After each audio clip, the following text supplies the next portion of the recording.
إن الحمد لله والشكر لله والصلاة والسلام على رسول الله وعلى آله وصحبته ومن اهتدى بهديه إلى يوم اللقاء.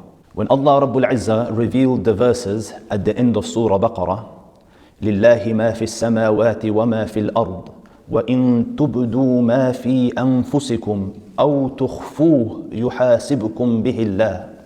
To Allah Rabbul Izzah belongs the dominion of the heavens and earth. And if you conceal what is in your hearts or make it apparent, Allah Rabbul Izzah will hold you to account to it. Now when these verses were revealed, the Sahaba were overwhelmed, because the Ashab are a very sincere generation and they try to implement every verse of the Quran. So trying to implement these verses, trying to control the thoughts that would occur in their minds was overwhelming.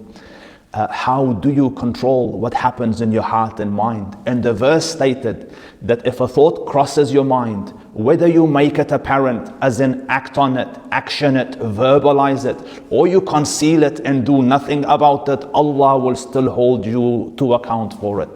Overwhelmed, they came to the Prophet ﷺ and look at their demeanor. Allah Rabbul Izzah be pleased with them.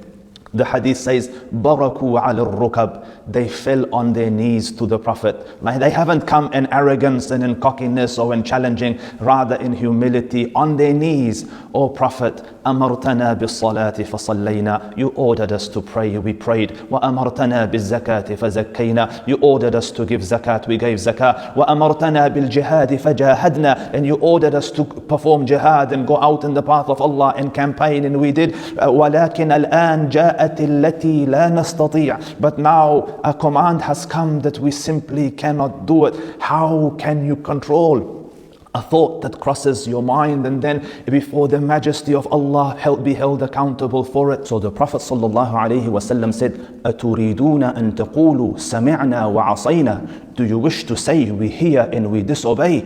Instead say سَمِعْنَا وَأَطَعْنَا. We hear and we obey. غُفْرَانَكَ رَبَّنَا. Your forgiveness, O Lord. So these ashab, the companions of the Rasul, these superhuman giants on their knees start begging, سَمِعْنَا وَأَطَعْنَا. O Lord, we hear and we obey. We seek your forgiveness, Ya Rab. And as they utter this and submission takes over their hearts completely, Jibreel comes with the concession. Allah Rabbul Izzah has said, لا يكلف الله نفسا إلا وسعها لها ما كسبت وعليها ما اكتسبت. Allah will not burden a soul more than it can bear.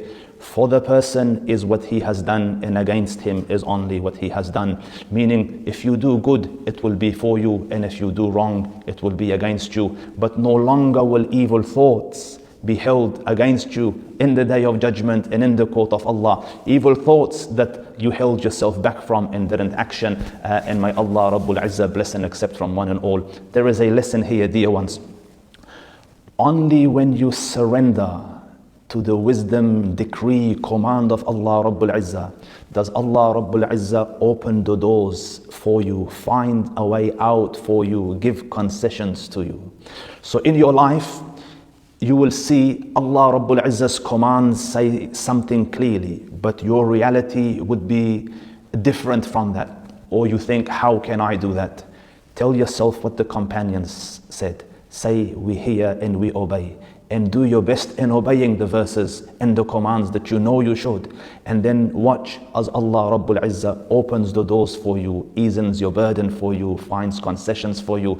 May Allah bless you, may Allah guide you, may Allah guard you. فَقُلْتُ مَا قُلْتْ إِن تَكُ حَسَنَةً فَمِنَ اللَّهِ وَإِن تَكُ سَيِّئَةً فَمِن نَفْسِي وَشَيْطَانٍ. وَالسَّلَامُ عَلَيْكُمْ وَرَحْمَةُ اللَّهِ وَبَرَكَاتُهُ.